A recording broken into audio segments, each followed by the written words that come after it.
Class 6 ভূগোল, তাই তো? প্রথম চ্যাপ্টার নাম আকাশ ভরা সূর্য তারা। এই চ্যাপ্টারটাতে আমরা কি পড়ব? এই চ্যাপ্টারতে আমরা গ্রহ, নক্ষত্র, উপগ্রহ এদের সম্পর্কে সাধারণ কিছু তথ্য জানব। বোঝা গেল?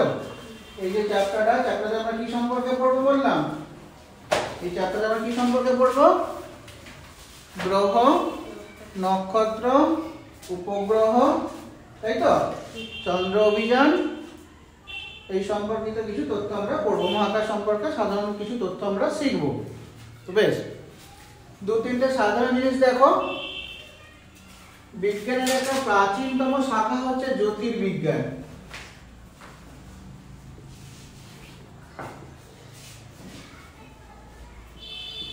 বিজ্ঞানের একটা প্রাচীনতম শাখা হলো জ্যোতির্বিজ্ঞান।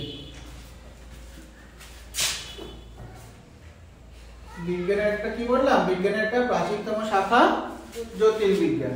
জ্যোতির্বিজ্ঞান কাকে বলবো বলো?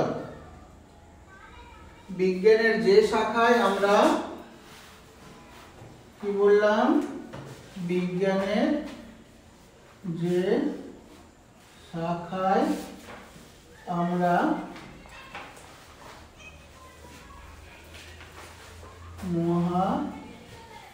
মহাজাগতিক বস্তু সম্পর্কে অধ্যয়ন করি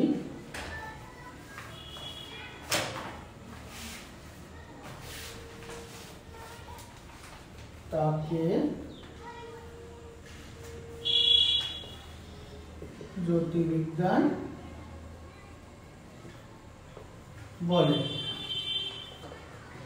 বুঝতে পারলে? বিজ্ঞানের যে শাখায় আমরা মহাকাশ সম্পর্কে বা মহাজাগতিক বস্তু সম্পর্কে আলোচনা করি সেটাই হলো জ্যোতির্বিজ্ঞান।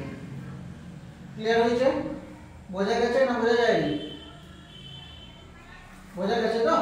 হ্যাঁ কি না তো বলো? বেশ, পরেরটা এগোই। তাহলে জ্যোতির্বিজ্ঞানেতে আমরা কি সম্পর্কে পড়ি? বিভিন্ন মহাজাগতিক বস্তু। কোনগুলো মহাজাগতিক বস্তু? গ্রহ, নক্ষত্র, উপগ্রহ, তাই তো? ধূমকেতু, উল্কা, এই সমস্ত কিছু সম্পর্কে আমরা এখানে পড়াশোনা করি বা জেনে থাকি। এটাই হলো জ্যোতির্বিজ্ঞান। বোঝা গেছে? মোটামুটি ভাবে আজ থেকে প্রায় 1400 কোটি বছর আগে মহাবিশ্বের সম্প্রসারণ শুরু হয়। বুঝতে পারলে? আজ থেকে কত বছর আগে? 1400 কোটি বছর আগে মহাবিশ্বের সম্প্রসারণ শুরু হয়। তারপর সেখান থেকেই বিভিন্ন নক্ষত্রপুঞ্জ বা ধরো ছায়াপথ, গ্রহ, উপগ্রহ, এই সমস্ত কিছুর সৃষ্টি ঘটেছে। তাহলে মহাবিশ্বের সম্প্রসারণ কবে শুরু হয়? বোঝা গেল? মহাবিশ্বের সম্প্রসারণ কবে শুরু হয়?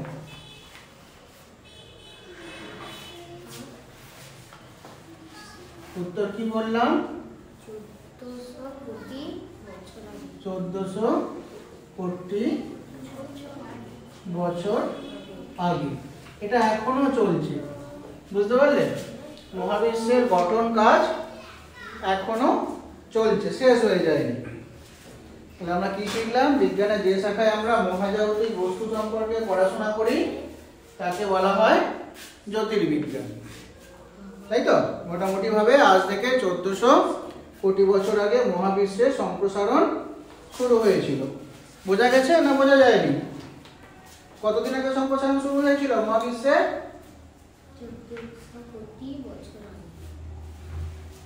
1400 কোটি বছর আগে।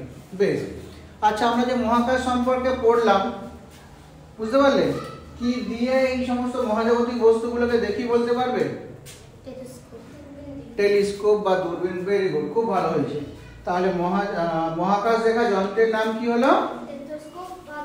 হ্যাঁ, টেলিস্কোপ বা দূরবীন। তাহলে দূরবীন বা টেলিস্কোপ কি কাজে লাগে যদি বলি, পরের প্রশ্ন দিলাম, দূরবীন বা টেলিস্কোপ কি কাজে লাগে বলো, কি লিখবে উত্তর? প্রশ্ন হলো টেলিস্কোপ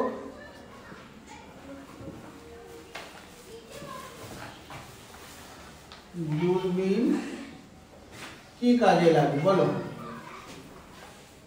কি কাজে লাগে বলো, কি কাজে লাগে, কি লিখবো উত্তর?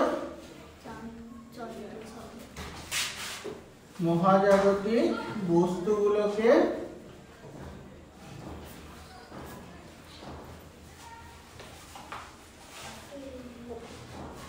বস্তু দেখার জন্য, তাই তো?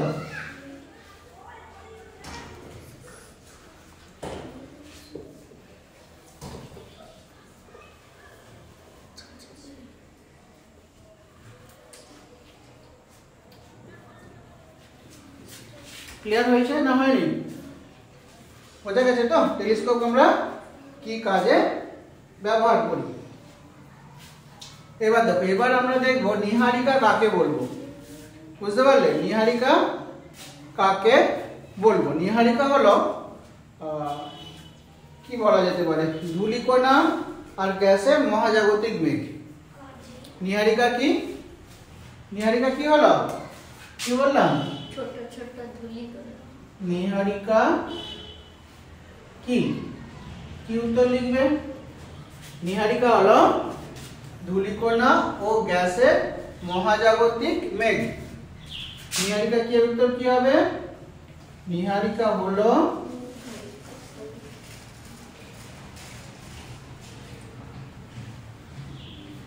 ধূলিকণা ও গ্যাসের মহাজাগতিক মেঘ।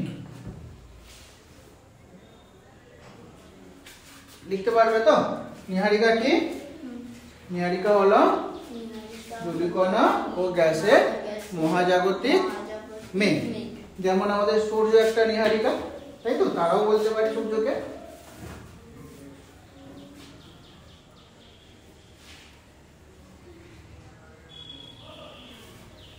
ক্লিয়ার হয়েছে না হয়নি? এই পর্যন্ত বোঝা গেছে তো, না বোঝা যায়নি বলো আর একবার? আচ্ছা, এবার আমরা জানবো ছায়াপথ কি।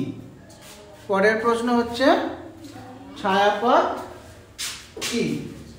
আসলে ছায়াপথ যখন নয়, অ্যাকচুয়ালি ছায়াপথ হলো লক্ষ লক্ষ নক্ষত্রের সমষ্টি, বুঝতে পারলে? একসাথে অসংখ্য নক্ষত্র নিয়ে গঠিত হয় ছায়াপথ। আমরা কোন ছায়াপথে বাস করি, কে বলতে পারবে? প্রশ্ন হলো ছায়াপথ কি,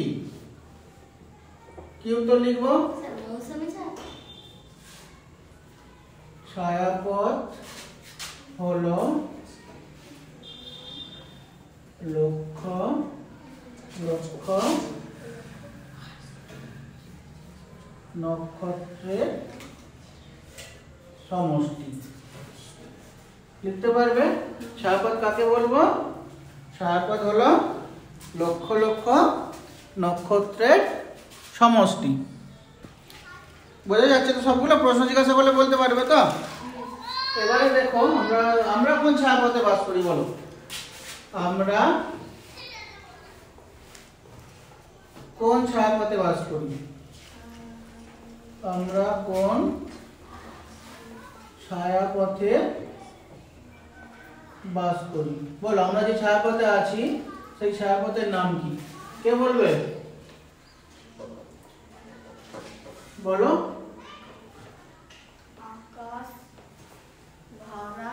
আকাশ গঙ্গা বা মিল্কি ওয়ে। আমরা যে ছায়াপথে বাস করি তার নাম হচ্ছে আকাশ গঙ্গা বা মিল্কি ওয়ে। আমাদের ছায়াপথে বা আকাশগঙ্গা ছায়াপথে কত নক্ষত্র আছে বলতে পারবে? আকাশগঙ্গা ছায়াপথে কত নক্ষত্র আছে? প্রায় 10,000 কোটি। তার মধ্যে একটা হলো সূর্য। আকাশগঙ্গা ছায়াপথে কত নক্ষত্র আছে? 10,000 কোটি। তার মধ্যে একটার নাম সূর্য। ক্লিয়ার হয়েছে না হয়নি? তাহলে আমরা কোন ছায়াপথে বসবাস করি? আমরা আকাশগঙ্গা ছায়াপথে বসবাস করি। আর এখানে কত নক্ষত্র আছে? প্রায় 10,000 কোটি নক্ষত্র রয়েছে। তোমরা আগের ক্লাসে পড়েছো বা হয়তো পড়েও বোধহয় পড়ে থাকতে পারবে। নক্ষত্র কাকে বলবো? বলো, নক্ষত্র কাকে বলবো? যে জ্যোতিষকে নিজস্ব আলো ও উত্তাপ আছে তাদের বলা হয় নক্ষত্র। আর নক্ষত্রগুলো স্থির। স্থির অর্থাৎ কারো চারিদিকে পরিক্রমণ করে না, কিন্তু নিজেরা নিজের চারিদিকে আবর্তন করে। বুঝতে পারলে কি বললাম নক্ষত্র সম্পর্কে? বলো, নক্ষত্র কাদের বলবো? যাদের নিজস্ব আলো ও নক্ষত্র কাকে বলে? উত্তর লিখবেন যে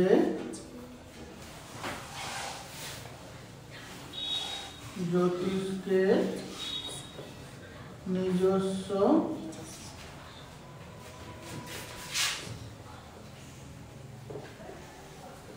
আলো ও উত্তাপ আছে তাকে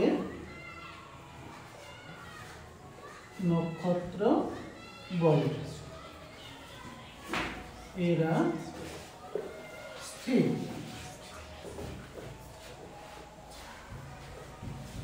বুঝতে পারলে? তাহলে নক্ষত্র কাদের বলবো? যে জ্যোতিষকে নিজস্ব আলো ও উত্তাপ আছে তাদেরকে বলি আমরা নক্ষত্র। আর এরা স্থির। বোঝা গেছে তো না বোঝা যায়নি? তাহলে এই পর্যন্ত ক্লিয়ার হলো নক্ষত্র কাকে বলবো? যে জ্যোতিষকে নিজস্ব আলো ও উত্তাপ আছে তাকে আমরা বলি নক্ষত্র। আচ্ছা, আর একটা জিনিস আমরা এখান থেকে জানি, রাতের আকাশে দেখেছো? রাতে নক্ষত্র দেখেছো? আকাশে তারা দেখেছো? দেখেছো? কি রকম দেখতে? কি রঙের? সবাই তো সাদা? সব তারাকে কি সাদা দেখায়? তাহলে তারা জল জল আর কি রঙের মনে হয়? হ্যাঁ, ভেরি গুড, ঠিক বলছো। বলো, হালকা হলুদ রঙেরও দেখা যায় না, তাই তো? আর যে তারাটা খুব জোরে জ্বলে সেটা দেখতে কেমন লাগে? সেটা পুরো এটা একটু নীল মতো দেখতে হয় না? হ্যাঁ, তাই তো? নাকি একই না? একটু নীল মতো দেখতে হয় তো? বেশ, তাহলে নক্ষত্রদের আলো দেখে আমরা কি জানতে পারি? প্রশ্ন বুঝতে পারলে? নক্ষত্রের আলোর রং দেখে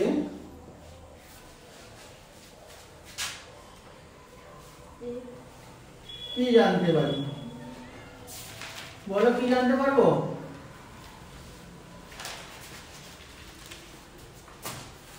নক্ষত্রদের রং দেখে কি জানতে পারবো? তাদের উত্তাপ জানতে পারবো। উত্তাপ বলো বা উষ্ণতা বলো, যা খুশি বলতে পারো।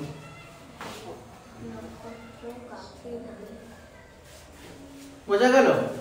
তাদের কি জানতে পারবো? তাদের উত্তাপ বা উষ্ণতা সম্পর্কে জানতে পারবো। কি কি রং বললাম? সাদা, কি কি রং বললাম? সাদা, বলো। সাদা, হলুদ, নীল। সাদা, হলুদ আর নীল। আচ্ছা, বেশ। সাদা রঙের তারা, তাই তো? নীল রঙের তারা। আর কি বলেছি? সাদা হলো, নীল হলো, আর হলুদ রঙের তারা, তাই তো? মোটামুটি 3টে রঙের তারা আমরা দেখতে পাই। তার মধ্যে কোন তারাটার উত্তাপ সব থেকে বেশি আর কোনটার সব থেকে কম? উত্তাপ সব থেকে বেশি কার? উষ্ণতা সব থেকে বেশি। কোন রঙের তারার উষ্ণতা সব থেকে বেশি হলো? নীল নক্ষত্রের নীল রঙের তারার উষ্ণতা সব থেকে বেশি। আর সব থেকে কম? হলুদ। উষ্ণতা সব থেকে কম। কম। তাহলে সাদা রঙের তারার উষ্ণতা কি হবে? একটা বেশি হলে একটা কম হলো, তাহলে আর একটা মিডিয়াম। Very good. উষ্ণতা মাঝারি, তাই তো? মিডিয়াম বললে না? মিডিয়াম বাংলায় কি বলবো? মাঝারি। তাহলে কোন তারার উষ্ণতা বেশি, কোন তারার উষ্ণতা কম? হলুদ তারার উষ্ণতা কম। হলুদ তারার উষ্ণতা সব থেকে কম। কার উষ্ণতা সব থেকে বেশি? নীল। নীল রঙের তারার উষ্ণতা সব থেকে বেশি। আর কার সব থেকে কার মাঝারি? সাদা। আলো। সাদা। ঠিক আছে, বেশ। তাহলে নক্ষত্র কাকে বলে দেখলাম আমরা, তাই তো? যার নিজস্ব আলো উত্তাপ আছে তাকে আমরা বলি নক্ষত্র। বোঝা গেছে? নক্ষত্রদের রং দেখে কি জানতে পারি? তাদের উত্তাপ সম্পর্কে জানতে পারি। কার উত্তাপ সব থেকে বেশি নক্ষত্রগুলোর মধ্যে? নীল নক্ষত্র। নীল রঙের নক্ষত্রদের উষ্ণতা সব থেকে বেশি। কার কম? হলুদ রঙেরটা সব থেকে কম। আর মাঝারি সাদা রঙেরটা মাঝারি। আমাদের সূর্য হচ্ছে এই হলুদ রঙের নক্ষত্র, বুঝতে পারলে? একটা যদি বলি একটা হলুদ রঙের নক্ষত্র বা তারার নাম বলো, কি লিখবে? সূর্য। সূর্য। আমাদের সূর্য একটা হলুদ রঙের নক্ষত্র। স্যার, সূর্যের তাপ তো বেশি। তার থেকেও বেশ বড় যেগুলো হবে নীল রঙের তারটা আবার কত বেশি হবে? আরো অনেক বেশি হবে। আমাদের সব থেকে কাছে কোন নক্ষত্র আছে? সূর্য। আমাদের সব থেকে কাছে নক্ষত্র সূর্য। Very good. সূর্যকে যদি বাদ দিই, যেমন ধরো আমি এখানে দাঁড়িয়ে আছি, আমার সব থেকে কাছে কে আছে? পিয়াল। পিয়ারি যদি বাদ দিয়ে দিই তাহলে কে, তারপরে কে আছে? শিল্পা। শিল্পা। শিল্পাকে যদি বাদ দিই তাহলে কে হবে? পিয়াল। তাহলে আমাদের সব থেকে কাছে নক্ষত্রের নাম কি হলো? সূর্য। সূর্য। সূর্যকে যদি বাদ দিয়ে দিই, পৃথিবী। আরে আমরাই তো পৃথিবীতে আছি, হ্যাঁ। তার নাম কি হবে? তার নাম হচ্ছে প্রক্সিমা সেন্টাউরি।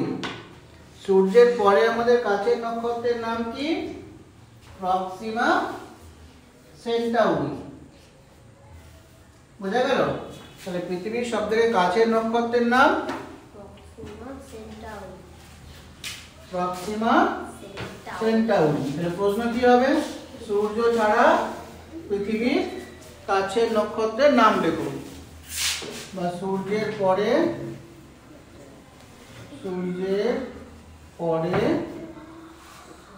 পৃথিবীর কাছের নক্ষত্রের নাম কি? কি উত্তর লিখবে বলো? উত্তর কি হবে? কতবার বললাম? এই কোশ্চেনটার উত্তর কি হবে বলো? Proxima Centauri. Proxima Centauri.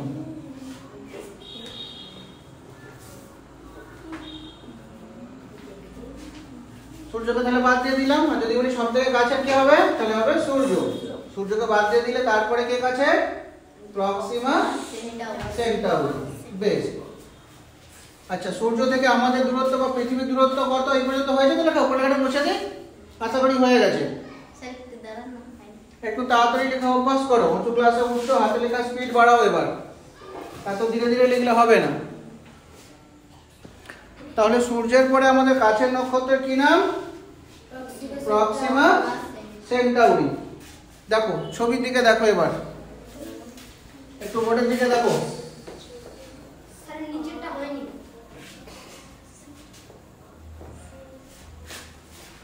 মনে করো এটা আমাদের পৃথিবী, আর এটা হচ্ছে সূর্য। ঠিক আছে? মনে করো জাস্ট এটা পৃথিবী, এটা সূর্য। তাহলে পৃথিবী থেকে সূর্য কতখানি দূরে আছে? এই দূরত্বটা কতখানি? সূর্য থেকে পৃথিবীর দূরত্ব কতখানি?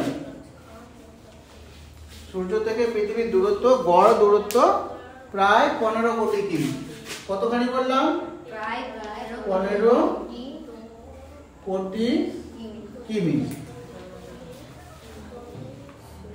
বুঝতে পারলে? প্রশ্ন কি হবে? সূর্য থেকে পৃথিবীর দূরত্ব কত? কি উত্তর লিখবে?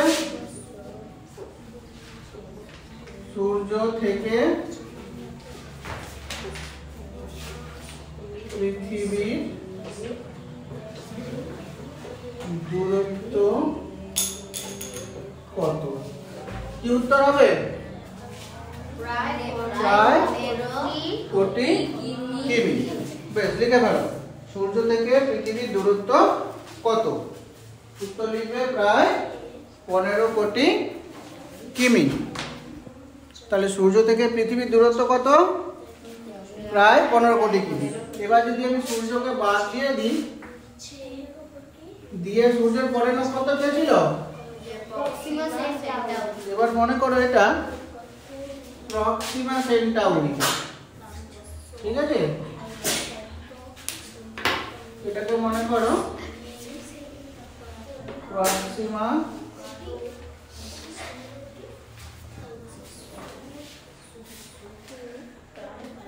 সেন্টাউরি।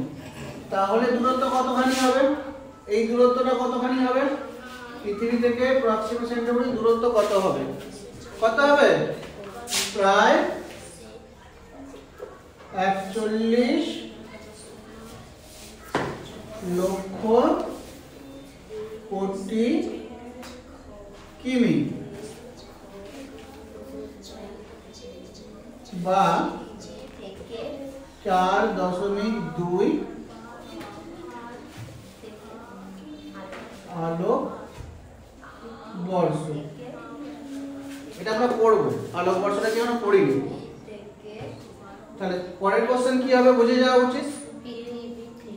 পৃথিবী থেকে প্রক্সিমা সেন্টাউরির দূরত্ব কত, বা কত দূরে আছে? সূর্য থেকে প্রক্সিমা সেন্টাউরি কত দূরে আছে লিখতে পারবে তো? সূর্য থেকে, সরি, পৃথিবী থেকে প্রক্সিমা সেন্টাউরি কত দূরে রয়েছে লিখে নিতে পারবে। সব থেকে কাছে কে ছিল? সূর্যের কাছে, পৃথিবীর কাছে, সরি সূর্যের কাছে না, পৃথিবীর কাছে নক্ষত্র সূর্য, তাই তো? সূর্যকে বাদ দিয়ে দিলে কি হবে? Proxima Centauri. ঠিক আছে, নোট করো। তাহলে বলো, আলোকবর্ষ শব্দটা দেখলে না এখানে? আলোকবর্ষ কিসের একক? এই যে আমরা আলোকবর্ষ শব্দটা পেলাম, আলোকবর্ষ কিসের একক? আলোকবর্ষ শব্দটা পেলাম, আলোকবর্ষ কিসের একক হবে? কি মাপলাম আলোকবর্ষ দিয়ে? কি মেপেছি? দূরত্ব মেপেছি। কি মেপেছি? দূরত্ব। তাহলে আলোকবর্ষ কিসের একক? দূরত্বের একক। ঠিক আছে, তাহলে পরের কোশ্চেন বুঝে গেছো? কি কোশ্চেন হবে এখান থেকে? আলোকবর্ষ কিসের একক? আলোকবর্ষ কিসের একক? কি উত্তর লিখবে? দূরত্বের, তাই তো?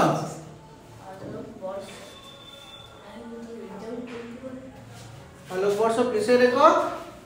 আলোকবর্ষ হলো দূরত্বের একক। আচ্ছা বলো, আলোকবর্ষ কাকে বলবো? আলোক বর্ষ কাকে বলে? বলো, আলোকবর্ষ কাকে বলে?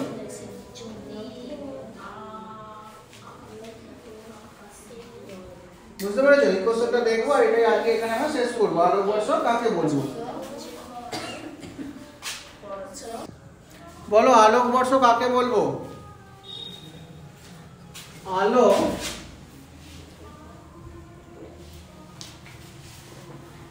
এক বছরে যে দূরত্ব অতিক্রম করে তাকে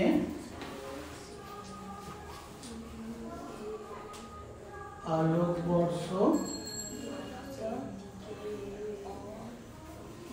বলো 1 বছরে কতখানি রাস্তা সে যাবে? বুঝতে পারলে? তুমি ঘর থেকে স্কুল আসো, কতখানি রাস্তা হাঁটো? 200-300 মিটার, 500 মিটার, 1 কিলোমিটার। কাল আবার ফিরে যাও, তাহলে মোট কত হলো? এটা 1 কিলোমিটার। যদি বলছি আমি, মনে করো 1 কিলোমিটার, তাহলে ঘর থেকে এসেছো কতখানি? 1 কিলোমিটার। আবার ফিরে গেছো, 2 কিলোমিটার। কত হলো? 2 কিলোমিটার। কালকে যদি স্কুল আসো তাহলে কত হবে? 3 কিলোমিটার। কালকে ফিরে যাবে না? হ্যাঁ 4 কিলোমিটার। তারপরের দিন এলে, তারপরে 6 কিলোমিটার। তারপরের দিন, তাহলে এরকম করে করে 1 বছরে কত হবে? হবে তো, হিসাব করতে হবে তো। প্রতিদিন যদি হয় তাহলে 365 কে 2 দিয়ে গুণ করে দেবো, প্রতিদিন 2 কিলোমিটার করে যাচ্ছে। তেমনি আলো 1 বছরে যে পথটা যাবে সেটাকে বলা হয় 1 আলোক বর্ষ। বুঝতে পারলে? আলো 1 বছরে যে দূরত্ব অতিক্রম করে তাকে বলা হয় আলোক বর্ষ। ক্লিয়ার হয়েছে না হয়নি? আলোক বর্ষ কাকে বলবো? বুঝতে পেরেছো না পারোনি? হ্যাঁ কি না? হ্যাঁ। বেশ।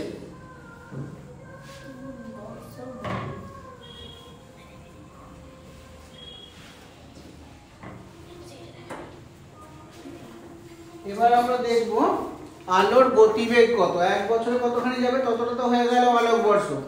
এবার আমরা জানবো আলোর গতিবেগ কত, কতখানি রাস্তা সে যায়। 1 মিনিটে কতখানি যাবে, 1 সেকেন্ডে কতখানি যাবে।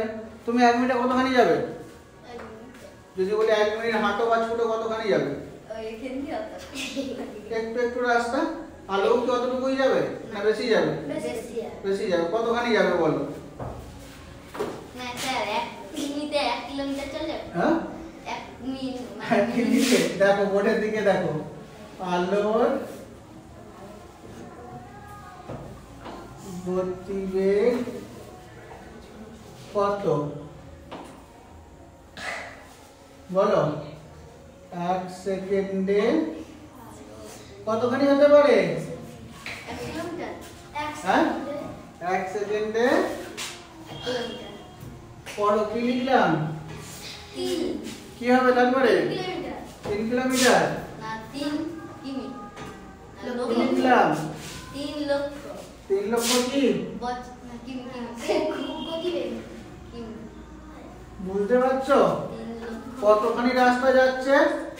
স্যার জোরে যায়, ছুটে ছুটে যায়। কখন দেখতে হবে? কারেন্ট চলে গেলে টর্চ জ্বাললে তখন খুব ভালো হয়ে যায় না? হ্যাঁ হ্যাঁ, এখানে টর্চ বাজলে সেখানে দেখা যায়। কতখানি সময় লাগে? 1 সেকেন্ড। 1 সেকেন্ডও লাগে না। সেকেন্ডে কতখানি যাচ্ছে দেখ। 3 আলোর গতিবেগ সেকেন্ডে কত? প্রায় 3 লক্ষ কিমি। 1 সেকেন্ডে এতখানি রাস্তা যায়। তাহলে সূর্য থেকে পৃথিবীতে আলো আসতে কত সময় লাগবে? কতখানি দূরত্ব ছিল? 15 কোটি দূরত্ব ছিল।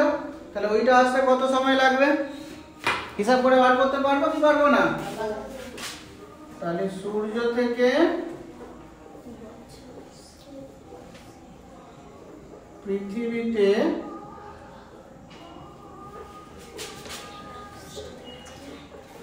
আলো পৌঁছাতে কত সময় লাগে বলো? কত সময় লাগবে? প্রায় 8 মিনিট 20 সেকেন্ড।